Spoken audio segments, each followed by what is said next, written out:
Well, we're getting closer every single day, flamingos, and the time is not slowing down. So this week, we're going to take a look at holiday sabotage, which, yeah, I know this isn't everybody's favorite topic, but whether we're sabotaging ourselves or whether we're being sabotaged by others, this is definitely something that you need to have on your radar as we're getting closer to the peak of the holiday season. If you're dealing with significant weight loss, odds are pretty good you deal with some form of sabotage over the holidays. I did a 3-part series on sabotage and enabling, but just like everything else when it comes to weight loss, the last quarter has its own very special flavor that it's bringing to the party. Everywhere you turn during the holidays, there's a chance for sabotage. There are Gladyses around every corner, between the ones, waving around platters of all your favorite holiday treats and the ones who are berating you for eating them. It's a lot to deal with. Sabotage comes in a lot of different forms, and it doesn't have to be big overt things like buying your favorite desserts and leaving all the leftovers at your place, or having somebody all up in your face and confronting you about your weight or your choices. Those are sabotage, yes, but it can be a lot more subtle than that. When I'm teaching this stuff in my program, I say that saboteurs are the people who do things to derail you, and enablers are the people who help you derail yourself. But I also spend 9 weeks dealing with who. That's the pillar where I show you how the people, the who's in your life, are impacting your relationship with food. And just like today, where I have to talk about the way other people sabotage you during the holidays and how you sabotage yourself, when we talk about the way other people are impacting and influencing your choices and your relationship with food, we also have to talk about the ways that you're doing it too. So it's a pretty intense 9 weeks. You can probably see why I'm struggling to try and boil it down to a single episode. The last time I tried to talk about sabotage, it took 3 full episodes. So there's that. I wish sabotage wasn't a topic I need to cover. I wish everybody would just leave everybody else alone and let them do their thing, but that's definitely not the way it goes. Sometimes it feels like nobody wants to mind their business when it comes to weight, but there are levels, right? There are the people who say stuff that throws you off your game. They derail you emotionally. People who do things that throw you off your game. And some of it's really easy to dismiss and just walk off, and some of it can leave you rattled for days or longer. There's something about these last 3 months of the year that seems to make people think they've got a license to run their mouths.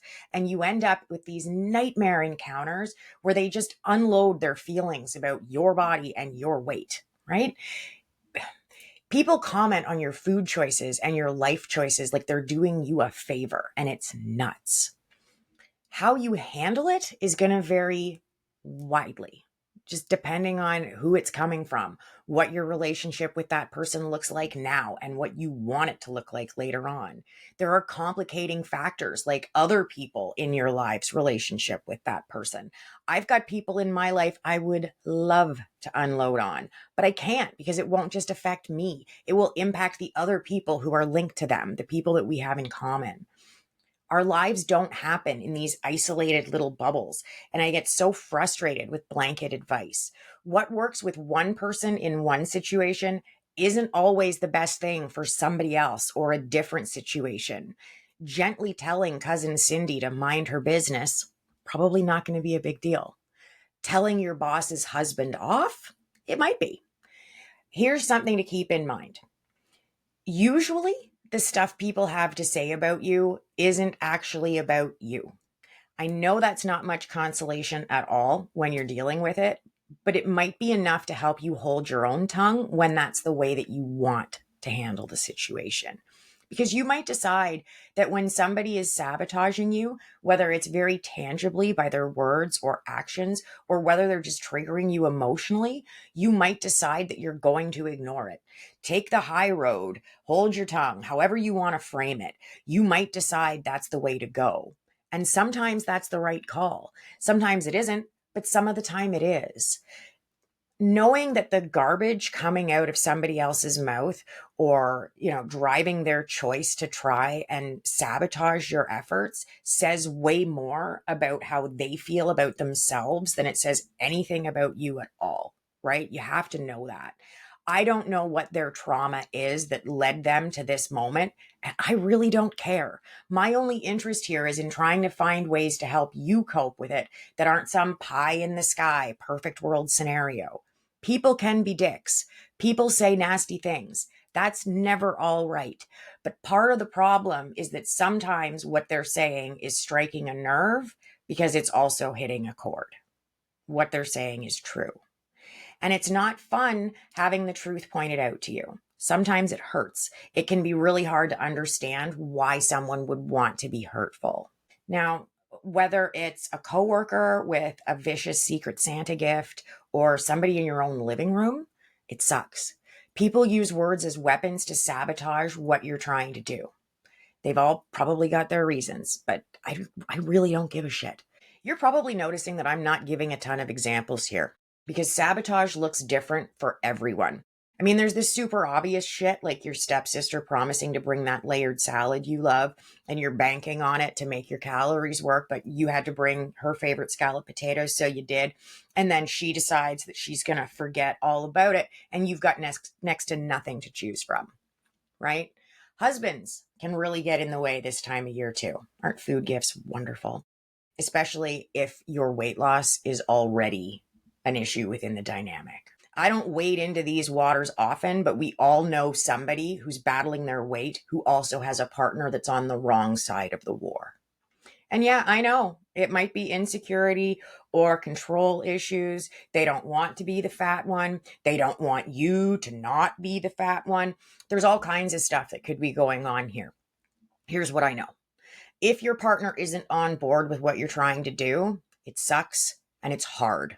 It's hard when anybody is running headlong into what you're trying to do. But the closer that person is to you, the harder it is overall.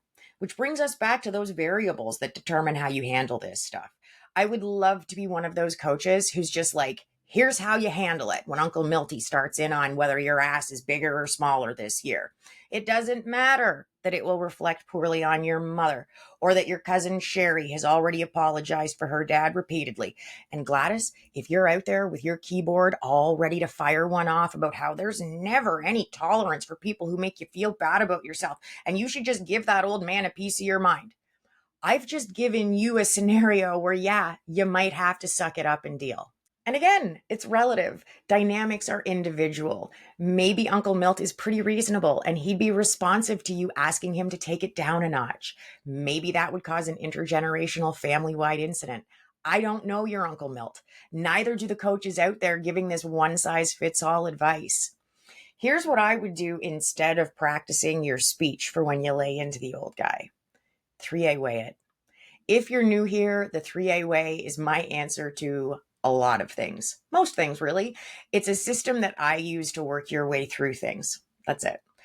Awareness, acknowledgement, accountability. It's how you keep your head above water. When it comes to seasonal sabotage, it's a little easier to see it coming. Uncle Milt pulls his shtick every year. You're aware of that. You know it's coming. Let's not pretend it doesn't happen. Acknowledge it instead. Then you can work out what you want to do. And maybe that's the conversation you're going to have with Uncle Milt or cousin Sherry about her dad or Debbie at work and possibly Abby from HR, depending on how ruthless Debbie's Secret Santa gift is this year. Maybe accountability is leaving room for yourself emotionally, giving yourself permission to recognize that this stuff sucks. It's complicated. Give yourself permission to handle this however you need to so that you don't end up eating your way through the emotions instead. It's okay to be pissed off or hurt or bored or just over the whole damn thing. It's okay to feel backed into a corner or wishful that you'd handled things better or differently or that you stood up for yourself more or that you could just let things go. It's all okay. You don't have to eat your way through it. You knew this was coming. So now the question becomes, if you knew it was going to be hard and you knew the sabotage was coming, are you eating now because they sabotaged you or are you eating because you're sabotaging yourself? Because we know that Uncle Milt does this little song and dance every time. You knew. So if you're sitting there with what's left of the pie that your mother insisted you bring home, what's really going on? Is it actually the sabotage or is the sabotage that you knew was coming just an excuse to eat. Because we sabotage ourselves through the holidays too. And not just with the stuff like this, where you know it's coming, but you use it as an excuse to eat anyway. We set ourselves up for failure in a million different ways. We buy food we know we can't stop ourselves from eating in massive quantities. We forget our lower calorie option at home. We sit with Debbie from work at the Christmas party, even after the Secret Santa debacle. We do all kinds of stuff that if you thought about it for even a few seconds, you might realize that you're totally setting yourself off. I can run scenarios for this all day. That thing that happened with the eggnog when you were 12, the cousin who refused to sit with you because you were fat when you were 8, the shit you overheard in the bathroom stalls at work, that time your husband only gave you gift cards to your favorite restaurants for Christmas. We could do this all day. We could do this from here until Christmas. I could make up some sort of holiday Mad Libs, right? Where we just keep inserting different people and different flavors of sabotage and different scenarios. But I might not hit on your particular situation. You might be dealing with passive aggression, toxic negativity, toxic positivity, and I don't want to hear it, Gladys. Toxic positivity when it comes to weight loss is a very real thing. And I'm not even going to answer your emails on this one anymore. It's over. It's over. Oh my God, I just know that this is your year. You're going to kill it. I'll bet if you started like right at New Year's, you could have like 40 pounds off by your birthday. Toxic positivity. I can do this all day, Glads. Put the keyboard down. There is a difference between cheering somebody on and overwhelming them with noxious enthusiasm. Just because you haven't experienced something doesn't make it any less real for those of us who do. Here's the thing. I would love to lay down a roadmap for you on how to handle your holiday weight loss sabotage. I'd love to. I could. But at the same time, I can't. It wouldn't be helpful. You need to map this out. Who's going to come for you this year? What are you going to do about it? Sometimes having a strategy is the strategy. You feel more confident because you know you've given it some thought. You have a plan. Even if the plan is to ignore Uncle Milt and commiserate with Sherry about it. Maybe you've got a Secret Santa gift of your own for Debbie this year. And I am definitely not suggesting doing like something nasty either or mean. I think it would be way more vicious to give her a mirror. You're going to think it's hilarious. She's never going to get it, which makes it even more funny. And who knows, maybe the universe will hear you and she'll actually take a look in it one day. But if you've given things some thought in advance, if you're aware of what you're up against when it comes to the holidays and you've acknowledged it instead of burying your head in the sand about it, you're way more likely to hold yourself accountable to your overall weight loss goals as this month closes out. The worst way you can sabotage yourself over the holidays is by beating yourself up, constantly rehashing things, playing the woulda, coulda, shoulda game. It's a waste of time. And it only makes things worse. You're doing the best you can, so stop beating yourself up. Thank you so much for listening or watching. And if you've subscribed, I want to say thank you for that too. I know it probably doesn't seem like it helps. It really does help. And I am very grateful to all of you who've done that. Next week, we're coming back and we're doing more holiday survival. I know it probably seems like that's all I'm talking about right now. That's because it is, because the last quarter is just a minefield. And I want to make sure that you have as many skills and tools as I can give you. If you have any questions or there's something you'd like to see me talk about, please don't hesitate to reach out and let me know. You can do that at disruptingobesity.com or on my socials. I'm going to be back on Wednesday with a brand new Weight Loss Wednesday episode for you where I am answering a bunch of questions that you guys sent in. So please keep them coming. I hope you have an amazing week.